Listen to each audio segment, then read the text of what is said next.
جب شریعت پر عمل کرتے ہیں، اپنے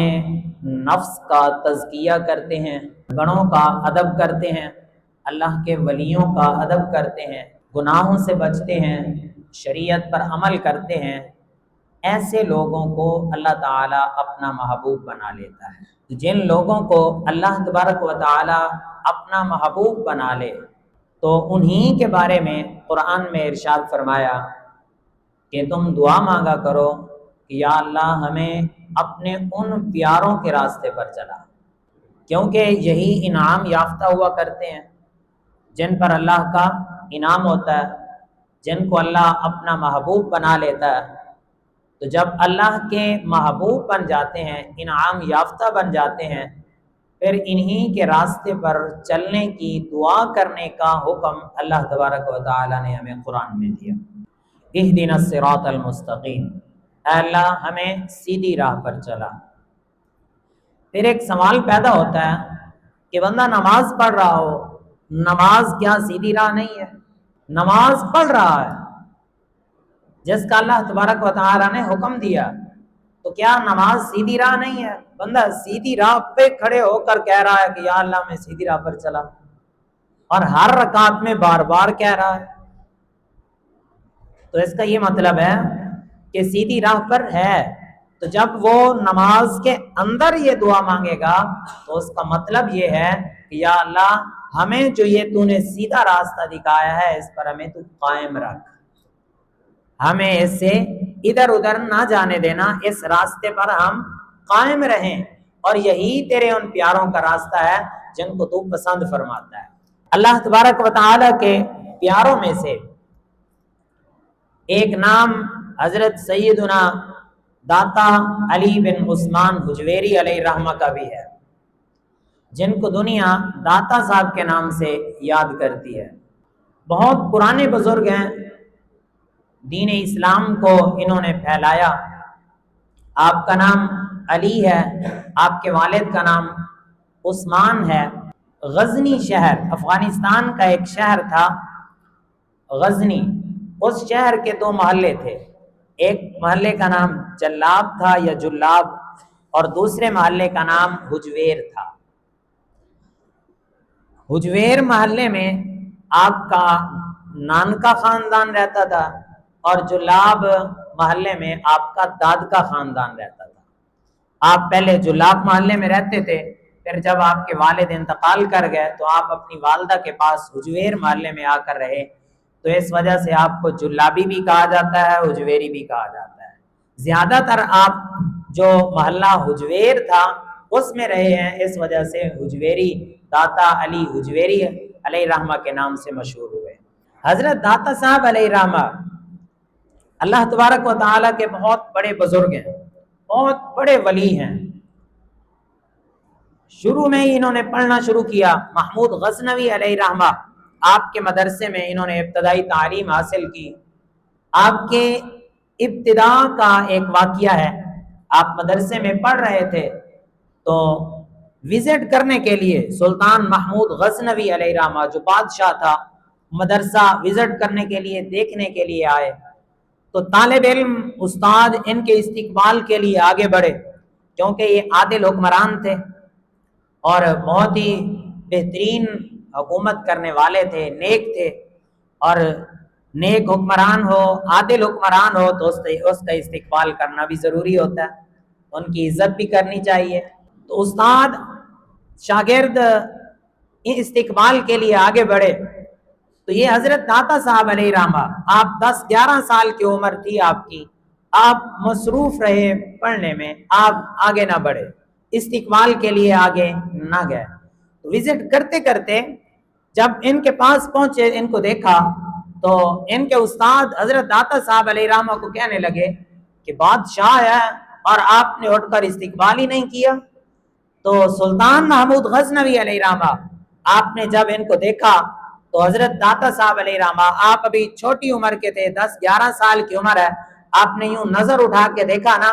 تو سلطان محمود غزنوی کہنے لگا کہ ان کو کچھ نہ کہیے، ان کو پڑھنے دیجئے، ان کے ماتھے میں مجھے نور نظر آ رہا ہے، ان کی پیشانی میں مجھے نور نظر آ رہا ہے جو اس عالم کو جگمگا کے رکھ دے گا۔ یہ بچہ کوئی عام بچہ نہیں ہے، ان کی پیشانی میں مجھے ایسا نور نظر آ رہا ہے کہ ایک وقت آئے گا کہ دنیا ان کے نور سے جگمگا اٹھے گی۔ یہ حضرت داتا صاحب علیہ رحمہ کے ابتدائی حالات تھے مدرسے میں جب پڑھتے تھے اس وقت۔ حضرت داتا صاحب علیہ رحمہ آپ کی سیرت اور بلکہ مشائخ جتنے بھی بزرگ اولیاء ہیں انہوں نے بڑے سفر کیے ہیں، ایک ہی جگہ پر بیٹھ کر انہوں نے دین نہیں سیکھا، ایک ہی جگہ پر ان کو سب کچھ نہیں ملا، بلکہ انہوں نے بہت سارے اولیاء کرام، بہت سارے اللہ کے ولیوں کے پاس جا کر ان کی صحبت بھی اختیار کی، ان سے دین بھی سیکھا اور ان سے بہت کچھ سیکھنے کو ملا، ان کو تزکیہ نفس بھی ملا، ان کی خدمت بھی کی جس کی وجہ سے ان کو یہ مقام ملا۔ حضرت داتا صاحب علیہ رحمہ آپ بیان فرماتے ہیں کہ میں دین کی طلب کے لیے، دین سیکھنے کے لیے، علم دین کے لیے مختلف علاقوں میں، مختلف شہروں میں سفر کرتا رہا۔ فرماتے ہیں میں نے خراسان شہر میں تقریباً 300 اللہ کے ولیوں کی صحبت اختیار کی ہے۔ 300، یہ صرف ایک شہر کی بات ہے، اور باقی جو آپ نے اللہ کے ولیوں کے پاس علم حاصل کیا یا ان کے پاس پہنچے علم حاصل کرنے کے لیے، صحبت اختیار کرنے کے لیے، تزکیہ نفس کے لیے، وہ علیحدہ کی بات ہے۔ صرف ایک شہر خراسان میں 300 بزرگوں کی صحبت اختیار کی ہے حضرت داتا علیہ رحمہ نے۔ اور آپ بیان کرتے ہیں کہ مجھے اگر کوئی مشکل پیش آ جاتی، کوئی روحانی مشکل، کوئی مسئلہ پیش آ جاتا، کوئی روحانی مشکل پیش آ جاتی، تو میں اللہ کے ولیوں کی صحبت اختیار کرتا۔ اگر وہ وفات پا گئے تو ان کے مزار پہ چلا جاتا، اگر وہ زندہ ہوتے تو ان کے پاس چلا جاتا۔ آپ بیان کرتے ہیں کہ میں ایک مرتبہ سفر میں تھا، راستے میں مجھے مشکل پیش آئی تو میں نے حضرت بایزید بستامی علیہ رحمہ کے مزار پر جا کر میں نے چیلا کاٹا، ان کے مزار سے برکت لی، تو اللہ تبارک و تعالی نے ان کے مزار پر جانے کی برکت کی وجہ سے اللہ نے میری مشکل کو حل فرما دیا۔ تو پتہ چلا کہ اللہ کے جو ولی ہیں، اللہ کے نیک بندے ہیں، ان کے مزار پر جا کر بندہ کسی مشکل کے لیے جائے تو یہ مشکل کشائی بھی کرتے ہیں اور بندوں کی حاجت روائی بھی کرتے ہیں۔ اور ہر مشکل کا حل ایک نہیں ہوتا، مشکلوں کا حل، ہر مشکل کا حل کوئی اور طریقے بھی ہوتے ہیں۔ یہی حضرت داتا صاحب علیہ رحمہ فرماتے ہیں مجھے ایک بار پھر مشکل پیش آئی، روحانی مشکل۔ فرماتے ہیں میں حضرت بایزید بستامی علیہ رحمہ آپ کے مزار پر گیا، میں نے 3-4 مہینے لگائے، میری مشکل حل نہ ہوئی۔ ہر مشکل کا حل کا ایک طریقہ نہیں ہوتا۔ آپ فرماتے ہیں پھر میں نے سفر کیا، کہا کہ میں کسی اور اللہ والے کے پاس جاتا ہوں۔ فرماتے ہیں میں جا رہا تھا، راستے میں ایک جگہ پر میں نے پڑاؤ کیا، وہاں پہ بہت سارے لوگ تھے، مشہور تھے، صوفی تھے، لیکن وہ بظاہر صوفی لگتے تھے، ان کے اندر کے احوال صوفیانہ نہیں تھے۔ وہ ایک جگہ پر رہتے تھے، لوگ ان کی بڑی خدمت کرتے تھے، عزت کیا کرتے تھے، لیکن وہ بظاہر صوفی لگتے تھے نہیں۔ فرماتے میں ان کے پاس چلا گیا، میرے پٹے پرانے کپڑے تھے، مسافر تھا، میں نے ان کو کہا کہ آج میں نے آپ کے پاس ٹھہرنا ہے، تمہارے پاس رہنا ہے۔ تو انہوں نے مجھے کہا کہ اگر ہمارے پاس رہنا ہے تو رہو، کوئی مسئلہ نہیں ہے۔ رہنے کے لیے انہوں نے کہا کہ مجھے ایک پرانا سا کمرہ دیا جس میں کوئی بندہ رہنا پسند بھی نہیں کرتا۔ فرماتے ہیں میں بڑی مشکل سے اس میں رہا، اور انہوں نے خود بڑے اعلیٰ ترین کھانے کھائے اور مجھے سوکھی روٹیاں دے دی۔ حضرت داتا صاحب علیہ رحمہ فرماتے ہیں کہ جو کوئی بندہ کھا بھی نہیں سکتا اس قدر سوکھی روٹی تھی، انہوں نے وہ مجھے دے دی۔ فرماتے ہیں جب میں نے ان کی طرف سے یہ سختی دیکھی، ان کی طرف سے پہلے تو وہ کمرہ بڑا گندا ترین کمرہ مجھے رہنے کے لیے دیا، پھر اس کے بعد انہوں نے کھانا دیا وہ بھی سوکھا، پھر کھانا کھانے کے بعد انہوں نے خربوزہ کھایا، خربوزہ کھاتے کھاتے وہ جو خربوزے کے چھلکے تھے، فرماتے ہیں وہ مجھے مارتے تھے، اتنا انہوں نے میرے ساتھ